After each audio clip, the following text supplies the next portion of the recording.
Hawaii. It's still the greatest place in the world for us surfers. No matter how many times you've driven out to the country, you always get a rush as you come over that last hill and head down into Haleiwa. The North Shore is an easy kind of place to kick back and enjoy living. You've got plenty of time to do anything you want, and mostly nothing at all. The tropical environment makes it the closest thing to paradise for us who enjoy the surfing life. But there's an underlying excitement here that rises to a fever pitch every time the surf comes up.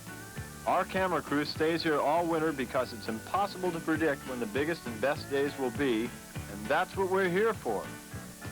Late this year, after most of the touring pros had left the North Shore, we got one of the best days ever at Off the Wall.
The shape of the waves at reef breaks like Off the Wall is ultimately determined by shifting sands. Some years it doesn't even break, but this is what it's like when it's perfect.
Nobody ever said living in paradise would be inexpensive.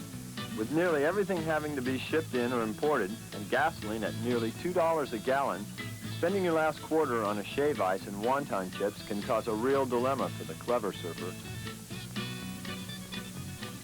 Some say that creative financing was born on the North Shore.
Crowds and cameras really turn out when the surf is up at Pipeline.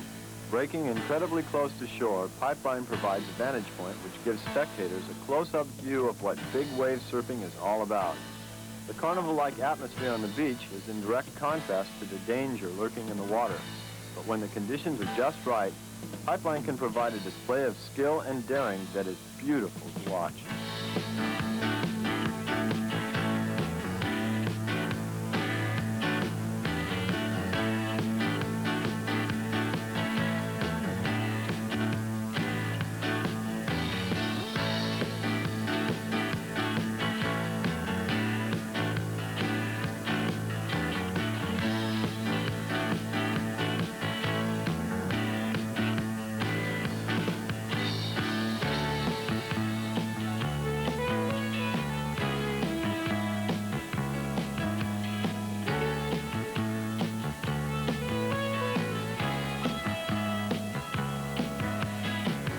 From his vantage point at the Pipeline Hilton, Jerry Lopez still catches the very best moments.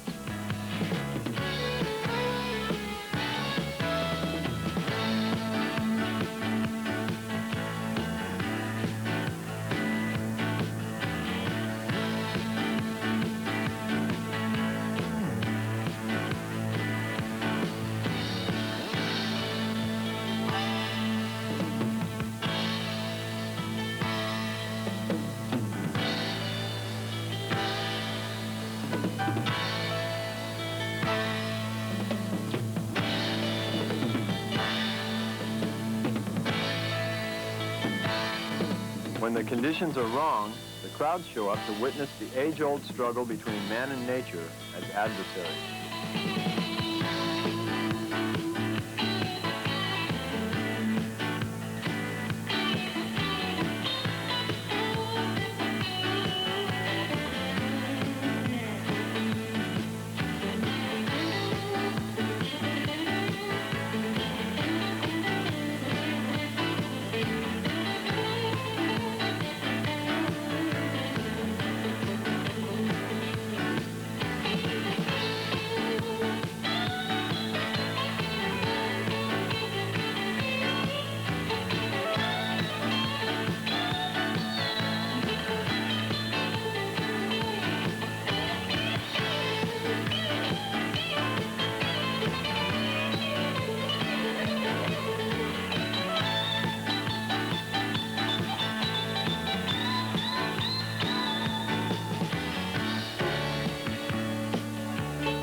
The number of broken boards on the beach at the end of the day reflects the degree of commitment shown by Pipeline's best riders.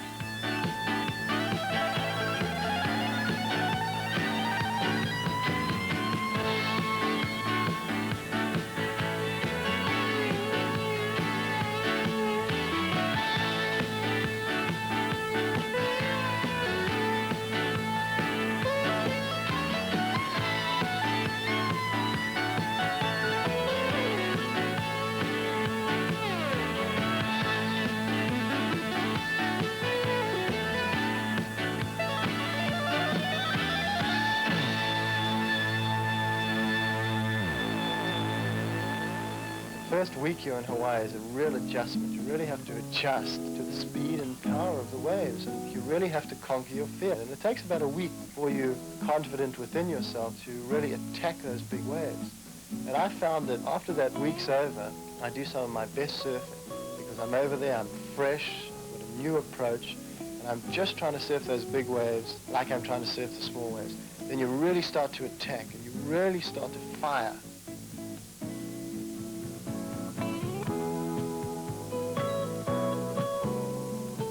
And then you have the contest start to come around. So you surf during the contest, try to play it reasonably conservative all the way through until your heats when you try to rip it up. And then once the contest is over, you can really get back to tearing it up and free surfing again.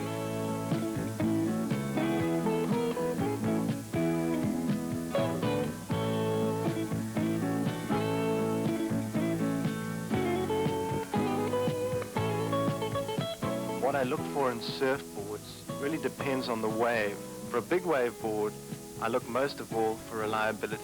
You want a board that when you crank that turn at the bottom of a 10-foot wave at putt, the board's going to hold in and not going to spin out. But then in a small board, you want something that's really alive, responsive, and very, very fast and maneuverable. So I'm sort of looking for two different sorts of things. For big waves, I just ride round pintails. I don't touch anything else at all. And then for small waves, I'll go for multiple fins, twins, or thrusters. I think in terms of surfboard design, I'm more of a mechanic than an innovator. It's the guys like MR and Simon who I think have really put out the new ideas in the last 5 or 6 years. MR came up with the twin fin, revitalized the twin fin, and Simon came up with the thruster design. Now I'm totally tuned into thrusters. I love the boards. I love them for waves between 4 and 8 feet, and under 4 feet I'll choose a twin fin any time, and over 8 feet I'll choose a single. So it's the innovators who I always have to be watching. I always have to be watching what's happening in surfing, because you don't want anyone to get a competitive advantage.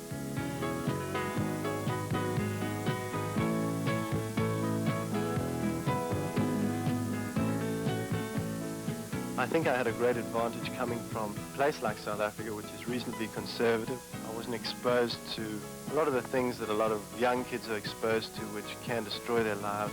I managed to stay away from the bad influences that can destroy talent.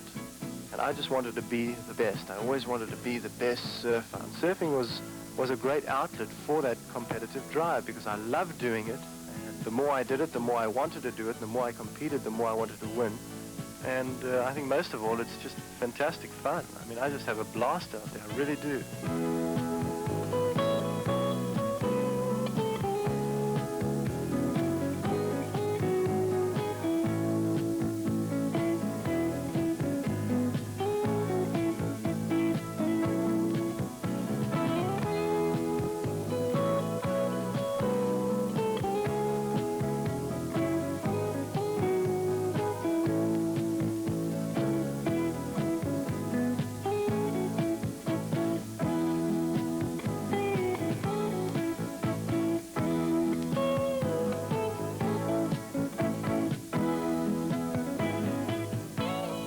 I can see myself doing exactly what I'm doing now for the next 4 years. I love it. As in the transition from the 60s to the 70s, the change into the 80s saw the emergence of an ominous new weather pattern. Severe storms struck the coast of the Hawaiian Islands, creating huge, closed-out waves and impossible conditions for surfing.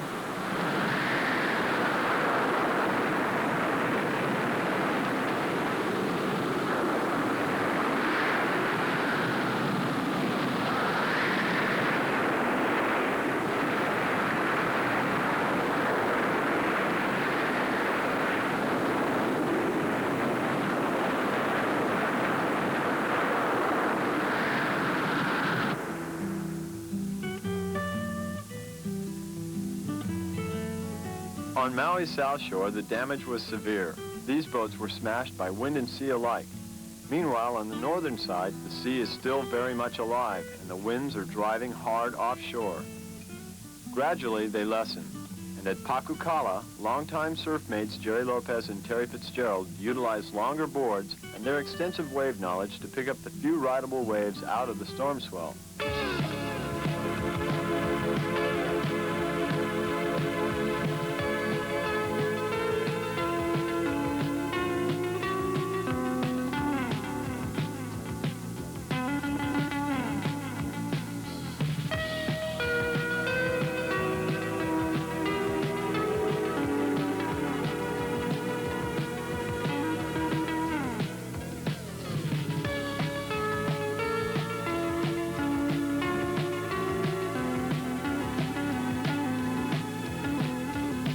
Unprepared surfers learn the hard way.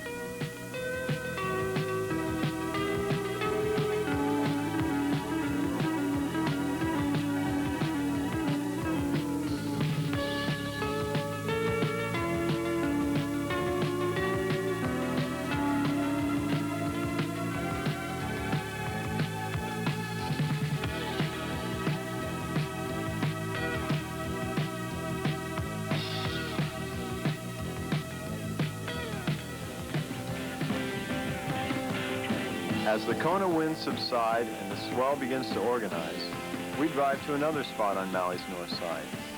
Windmills is a place where both lefts and rights break over a reef that's even shallower than Pipeline. With the wind in transition, we get it incredibly glassy, and it sure feels great to be out in the warm water and sunshine again.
As the weather settles and the trade winds return, we get ideal conditions for sailboarding. Here at Hukipa Park, several of the world's best are out practicing wave jumping for an upcoming contest.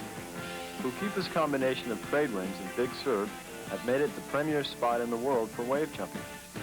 With advancements in sailboard design, especially the use of foam boards and multiple fins, sailboarding overlaps more and more into the previously exclusive area of wave riding.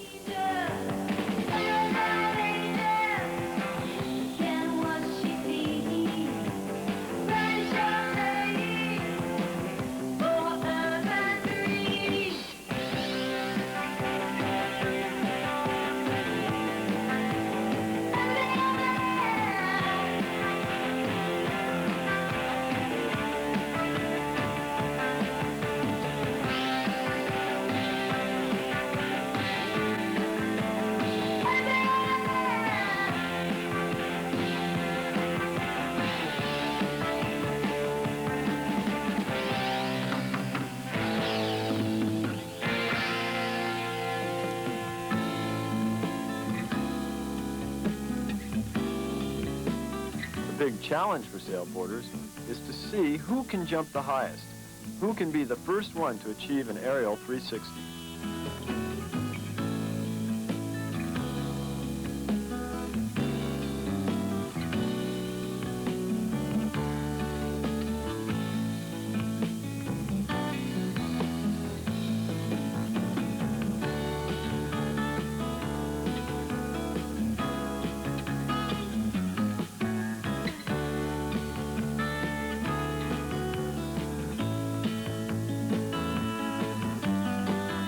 Trade winds and a building swell create ideal conditions at the most perfect big wave point break in the world, Honolulu Bay. We catch Reno Avalira sharing some rides with Ray Pino, Nathan Moody, and a few other Maui locals.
Protected from most swells by neighboring Molokai, Honolulu Bay is one of those spots which only breaks when the swell is giant.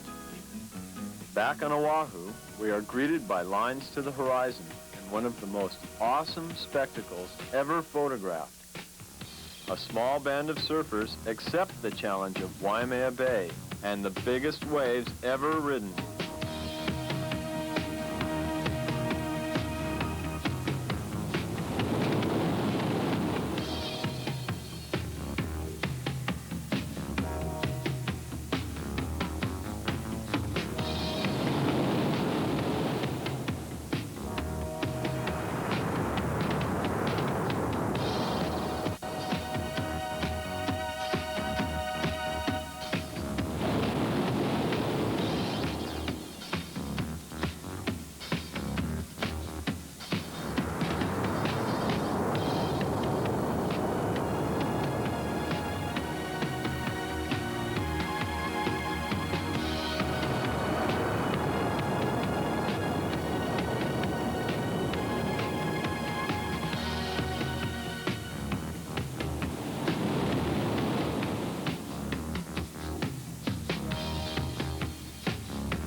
Inevitably, by the end of the day, someone gets into big trouble. Sometimes it's a surfer who has misjudged his abilities, or it may be an unwary observer who gets swept from the shore. It's then that the courage and ability of the North Shore lifeguards is truly appreciated.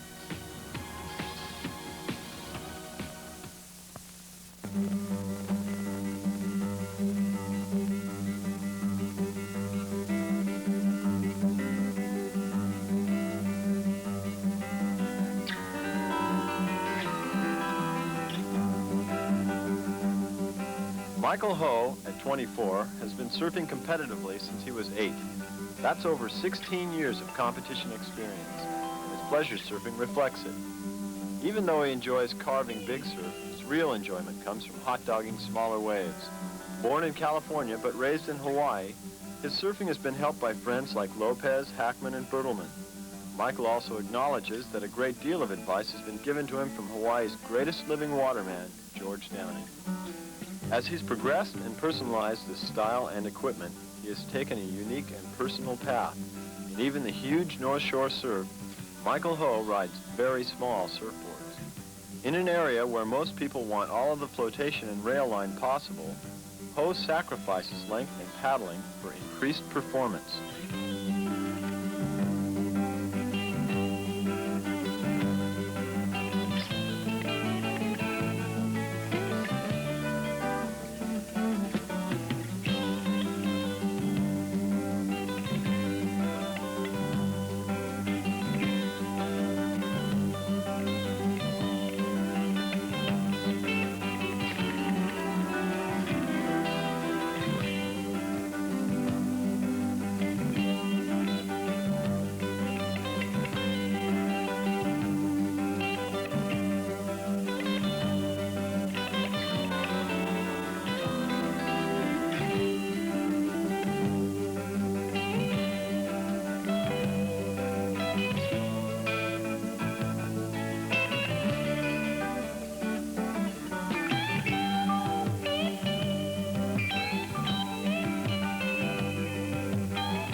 Michael Ho is a great representative for Hawaii as he travels around the world in professional competition.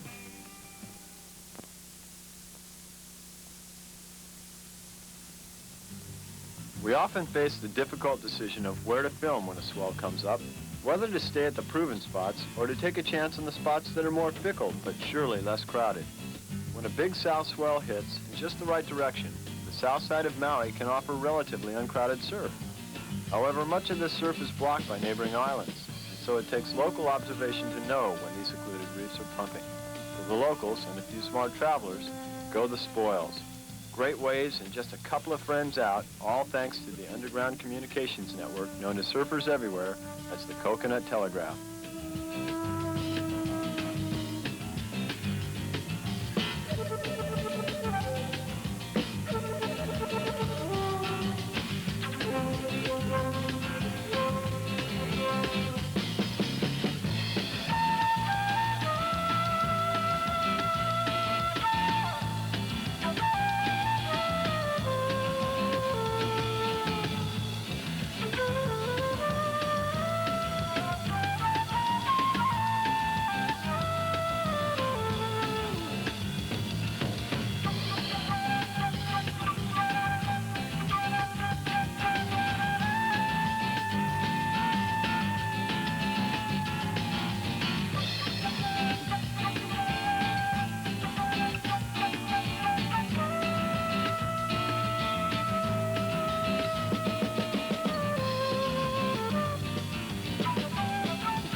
While a mother and baby humpback whale play in the channel, the swell has reached its peak. And though it may only break once in a few years, we were on the scene for this, the biggest day in memory at the fastest wave in the world, Malaya.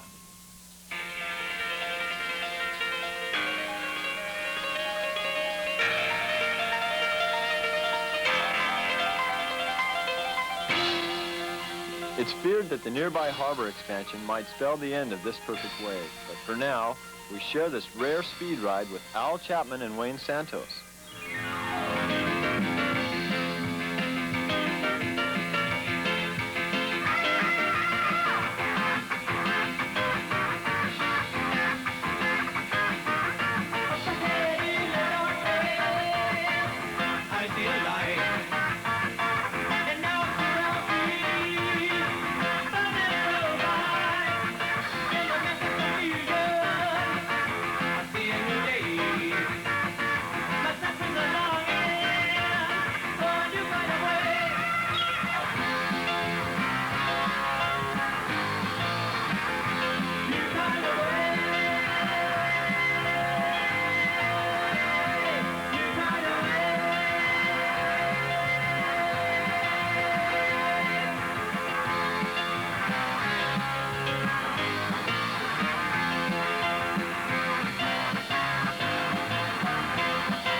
Hydrofoils have found the inter-island turbulence to be so severe that they no longer run. With a slight change in direction, the swells at Malaya stop as quickly as they came up. Hopping a plane, we pursue the same south swell to an even more secluded spot. Some of these places, and there are many, are so remote that they are nearly impossible to reach without a four-wheel drive. Expensive, but it keeps the crowds down. Here we join knee rider Ray Pino and some of his friends at one of the perfect secret spots never before seen on film.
beauty of Hawaii is as exquisite as it is fragile. Traditional ways are slowly disappearing, falling before the promises of modern technology. Nowhere is the best and worst of this progress more evident than in Honolulu. Apart from the lingering aroma of suntan oil, the emerald waters of Waikiki and Ala Moana remain unchanged, as they were in the old days, beautiful. As the 70s became the 80s, not unlike the last decade change, the whole Earth responded, and huge swells from the southern hemisphere pounded the reefs at Ala Moana, sometimes even closing out the deep channel into the Alawai Yacht Harbor. Here at the birthplace of modern surfing, we were fortunate to catch Hawaiian surfers Jerry Lopez, Larry Bertelman, and Michael Ho ripping one of the biggest south swells in years.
Increasing swells in the channel nearly caught several expensive yachts as they foolishly headed out to sea. But the real price for courage, or is that stupidity, has to go to these two guys who managed to punch their Hobie cat out to the lineup, only to get completely stuck in the pit of an Ala Moana monster.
Bobby Owens is the competitive surfer to watch in the 80s as he makes his move to the top of professional surfing.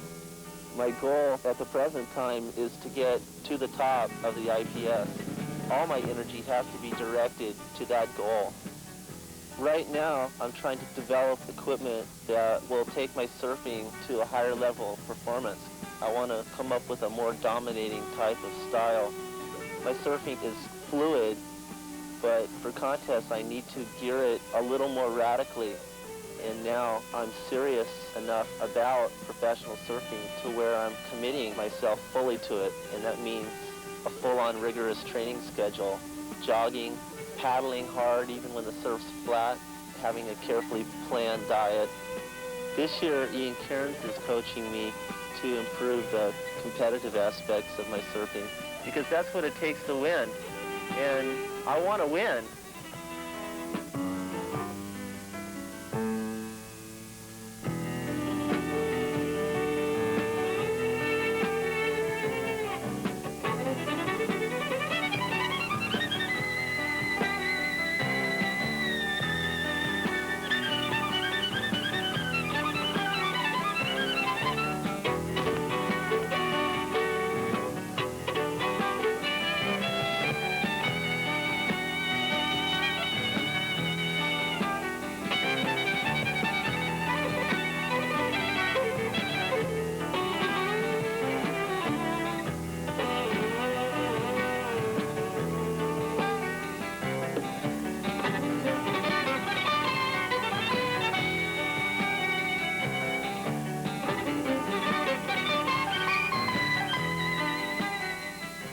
It's one thing to have confidence in big waves, but to turn around and surf big waves backside requires a whole different level of confidence.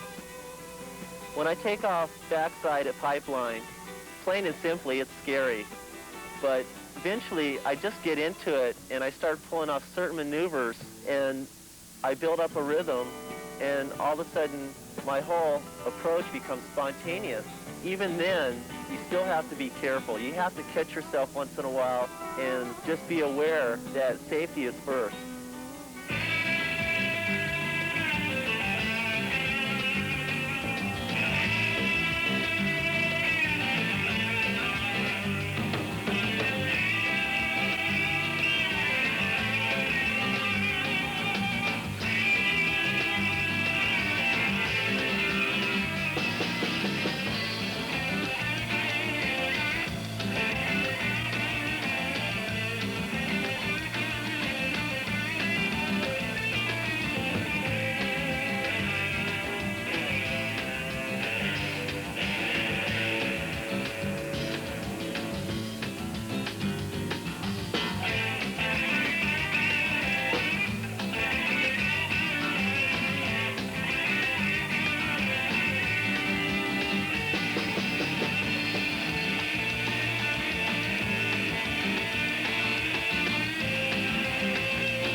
You just can't jump ahead and go for it. You've got to do it step by step through development of design, through the amount of experience you gain over the years, and just make the right moves. I try to be totally aware out in the water and push it when the wave dictates that I can push it. Occasionally I'll break outside those boundaries and really pour it on and try things that maybe I'm not supposed to be doing and just hope for the best, hope that I don't get hurt.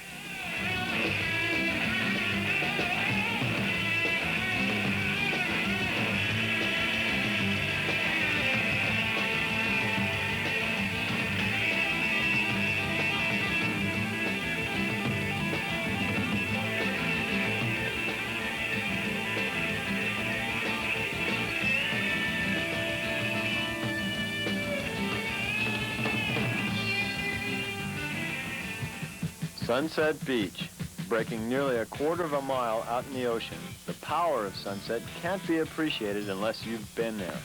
The drop alone is longer than most other waves.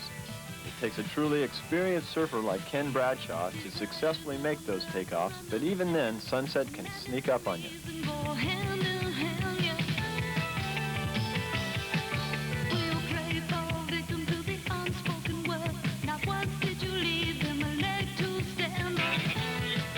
There's more water moving here than anywhere, but sunset, when it's on, is the high-performance big wave.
At the end of a day of good surf on the North Shore, we're feeling great.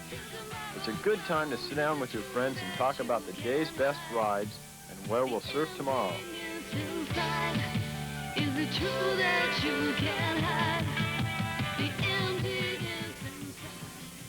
Early the next morning, we're winging out of Oahu, bound for Kauai, where the pace is even more relaxed and the competitive pressures of the North Shore are forgotten.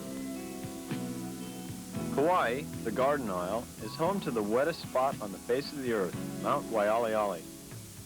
Kauai's abundant greenery often surrounds beautiful waterfalls and shelters many sacred pools. It's a very real paradise for those of us who love the water. Though the surf is normally not as big as on Oahu, we appreciate the beautifully different character of Kauai's waves.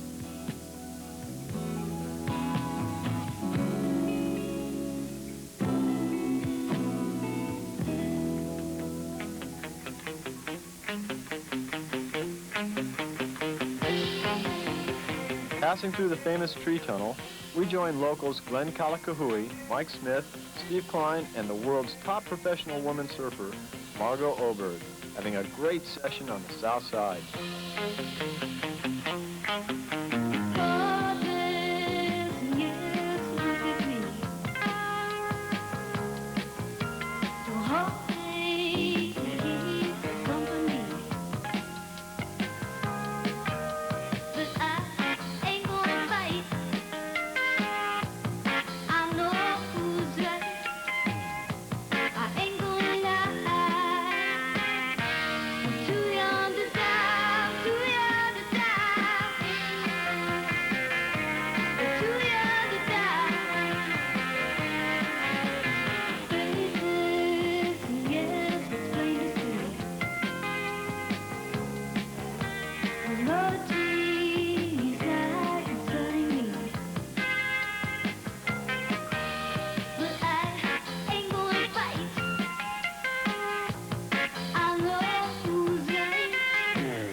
Leaving Kauai and the Hawaiian Islands, we take with us another year of good memories and the footage to prove it. We'll be back next season, but for now, we're looking forward to new adventures. Passing Rincon, we head up the coast to Morro Bay and some of the biggest sand dunes along the California coast. This was the spawning ground for one of the most unique and exciting offshoots of the sport of surfing we've ever seen. With Jack Smith and his friend Gary Flewitt, we're introduced to the wild new sport of sandboarding.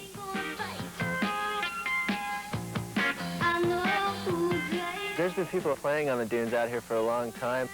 We saw them playing and we decided it'd be kind of fun to try some of the things they were doing. And we saw people out here on pieces of cardboard, wood with carpet tacked on top, even a few people on old car hoods. And the biggest problem we noticed was they'd go about 10 feet and have to jump off because they'd get going so fast they couldn't turn, couldn't control it. So we figured, well, there's got to be a better way, something to make the walk back up a little bit more enjoyable. So we started fooling around with some different designs, and we came up with the idea that you had to have a V bottom on the board, so you could switch from edge to edge. Well, we came up with the only way you're going to get that design is, go to a laminated board under lots of pressure using heat and about 2 tons of pressure to get the bend in it. And so we did that, and we brought the board out here, and it worked really good going down the hill. We could turn, we could go from edge to edge. For me, it's just the greatest feeling in the world.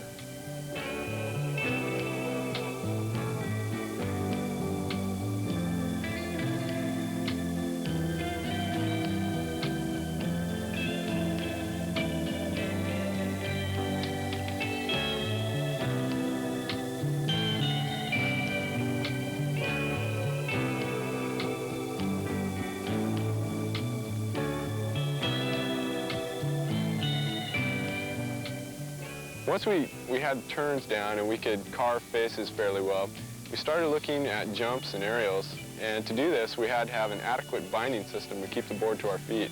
So we looked around at different things, ropes and certain bungee cords and stuff, leashes, and nothing seemed to work too well. And we came up with 2 rubber straps attached laterally to the board. And what happens is they go over the top crown of your foot and over the toes. And when you jump up into the air, these secure your feet really well to the board. We found that also these bindings helped us control the board quite well under really radical maneuvers and tight turns.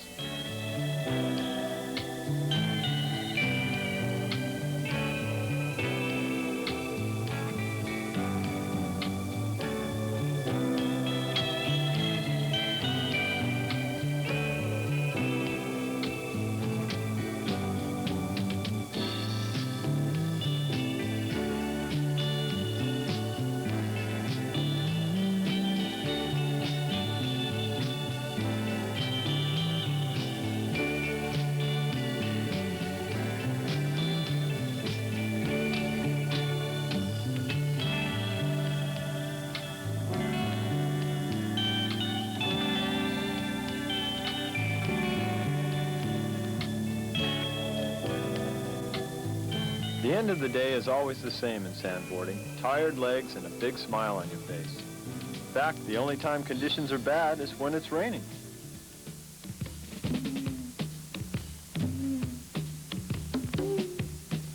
Joining former world champion Wayne Rabbit Bartholomew, his wife Tony, Bruce Raymond, and Edwin Santos in the Caribbean, we hit the inevitable flat spell. This puts us all under a lot of pressure, as Bruce and Rabbit have very little time before the next leg of the contest circuit.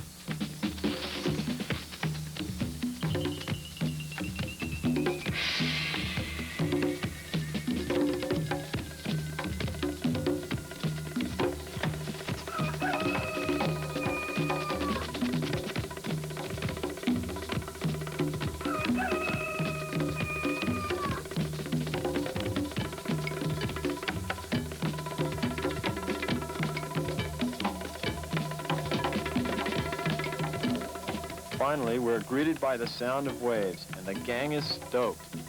The surf is excellent, the water's warm, and there's no one there but us.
On our journeys, we're frequently amazed with incredible displays from Mother Nature. Here in the Caribbean, we wind up our session just in time to see a spectacular waterspout over 2,000 feet high. For Bruce and Rabbit, it's time to start thinking about the long journey home to Australia. Australia is a coastal country with over 90% of its population spread out along its vast coastline. Surfing is regarded as a major sport here, and though most visitors think of Australia as the land of kangaroos, surfers the world over regard Australia as a land of competitive surfing and home of the current world champion, Mark Richards, the only man to ever hold this title 3 times. Mark's equipment has had a profound influence on both professional and recreational surfers everywhere.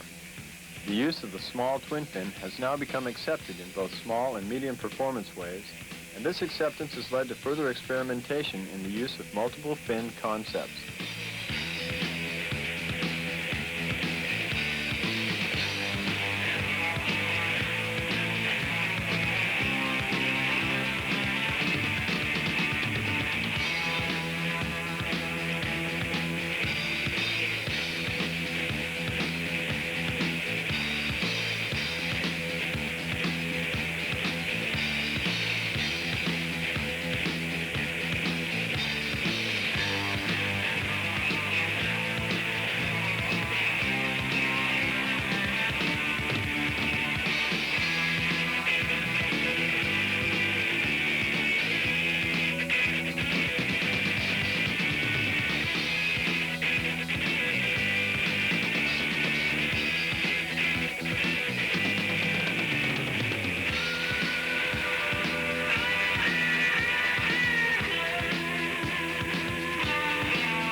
Mark has the unique ability to perform well in any kind of surf, and he has the drive to put out the extra effort to extend his own limits.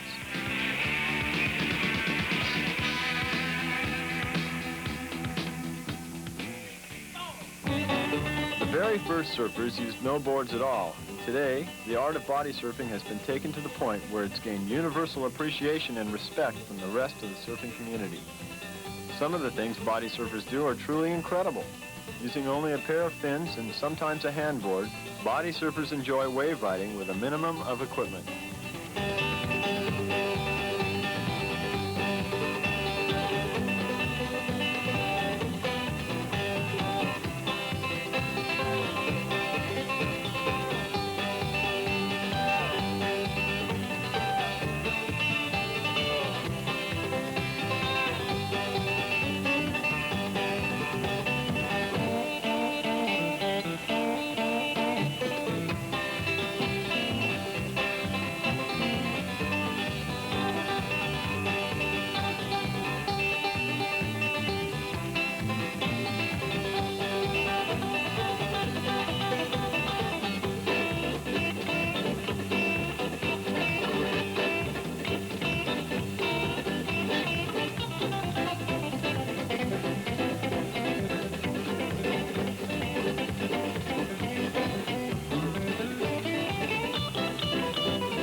Perhaps the most exciting recent addition to the world of surfing is the boogie board.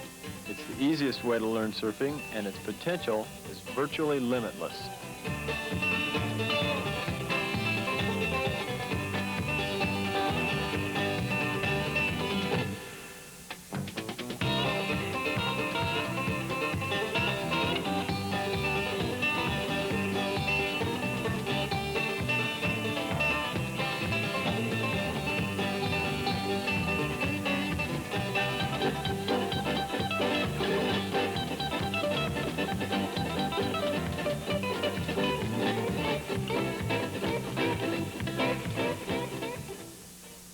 From the mountains to the sea, to all of Southern California, a good evening.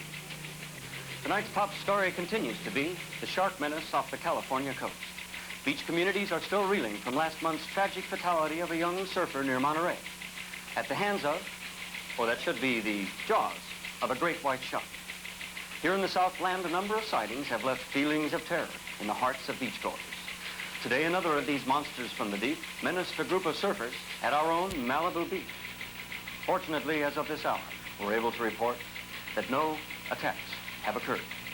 Now for a live minicam report, we take you to George Woodward at Malibu Beach.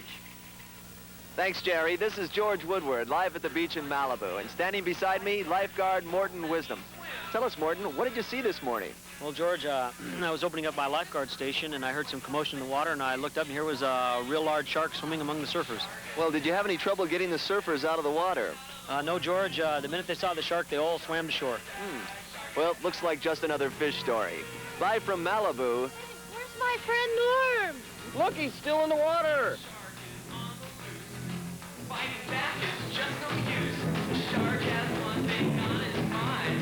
Eating everything that he can find. The shark has lost the big shark teeth. Look out underneath.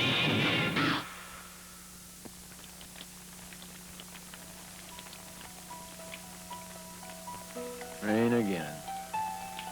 After weeks of no surf, the walls are beginning to close in.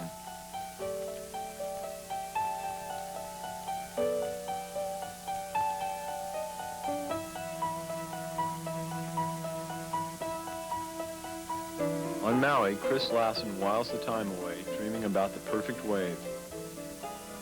On a faraway island paradise, it exists. A place so remote that few surfers will ever see it except in photographs. To go there, to see this perfect wave firsthand would be the trip of a lifetime. After months of preparation, we're on our way.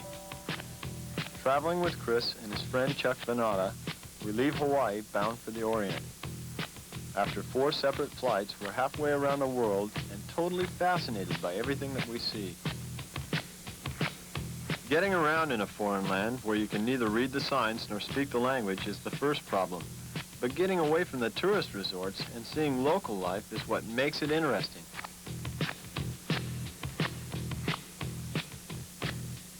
While we find the contrast of such a different culture intriguing, we must remember it is we who are foreign. We are the curiosities to these people who view us as the rich Americans. 7 days after leaving Honolulu, we are heading away from the population centers. Approaching the coast, we fly over incredible tropical rainforests as equatorial splendor passes beneath our wingtips.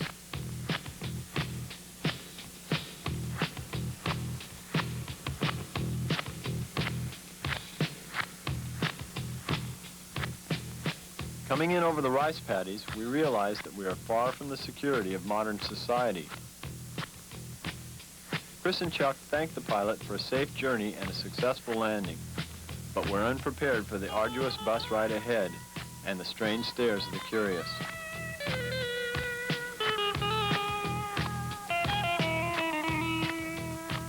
We are headed through the lush countryside toward the coast where there's no landing strip.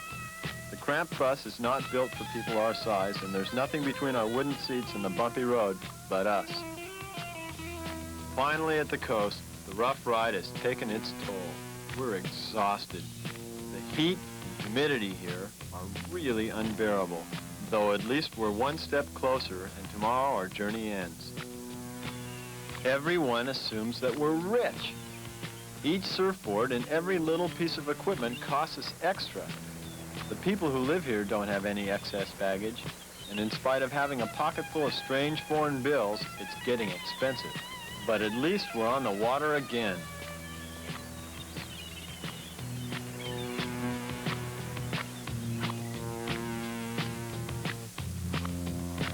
In spite of the lack of shade on the crowded boat, we feel the excitement building. We're nearly there. We feel great. Ours is the last stop, and as we approach the dock, we feel swells under our feet.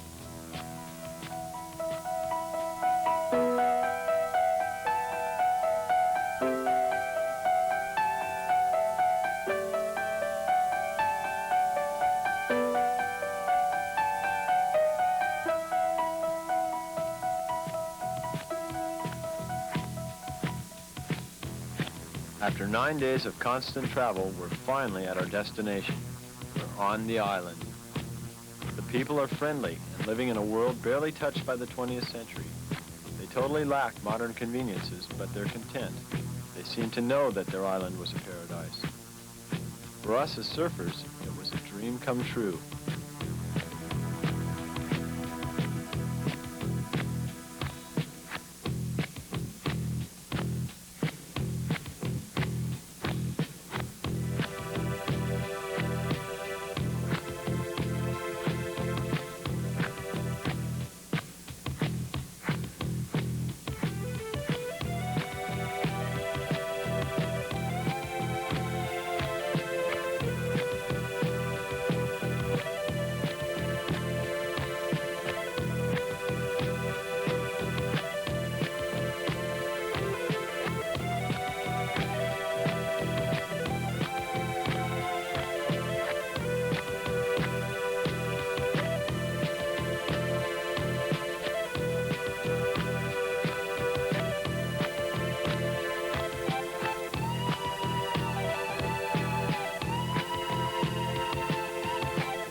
Chris and Chuck found in the experience of riding perfect waves alone what the search is all about, a chance to share.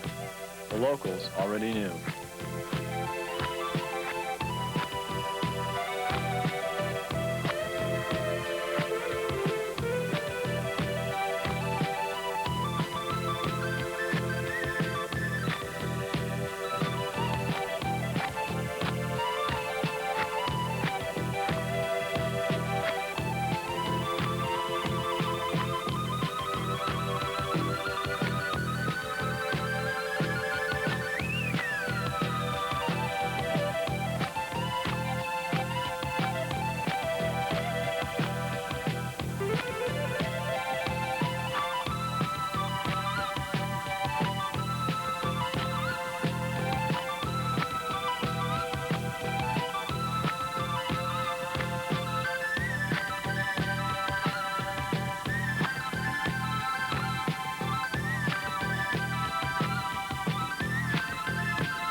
Chris and Chuck begin their long journey home, reflecting on the adventure, one they will remember for a lifetime.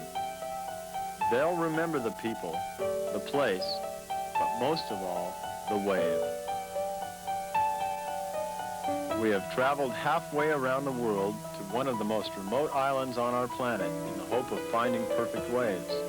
For Chris and Chuck, the dream of paradise has come true.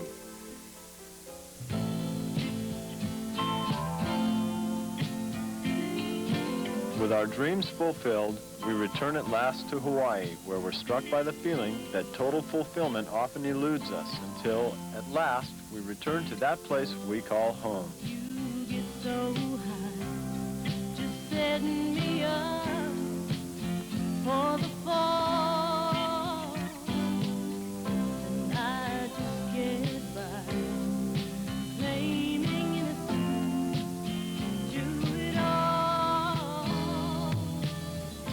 With you, the villain, my guilt can always be denied. We're both to blame, such willing victims of our pride.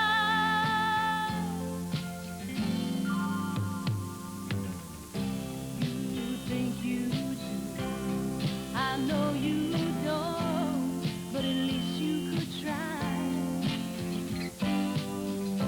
Tell me the truth, I'm wasting away on the line.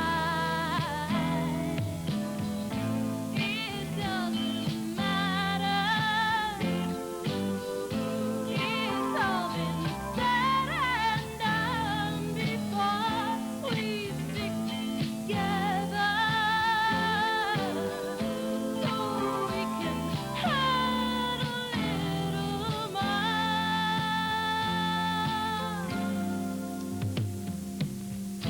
Look to your own dirty deeds before blaming mine.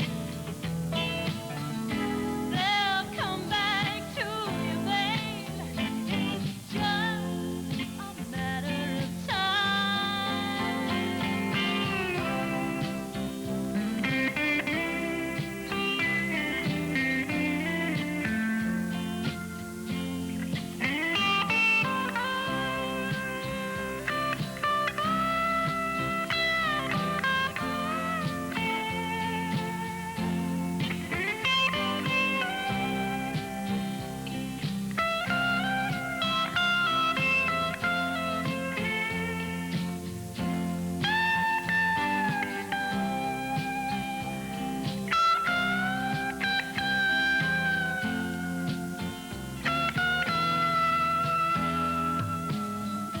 It doesn't matter,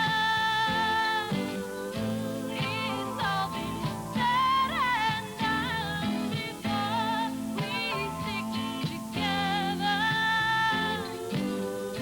so we can have.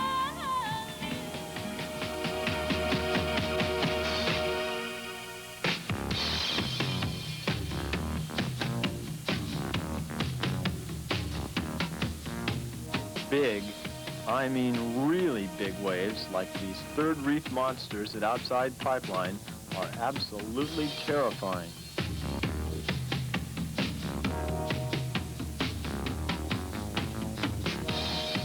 The fear is even present in the hush on the beach as all who watch from the safety of the shore realize that to paddle out is a life and death decision.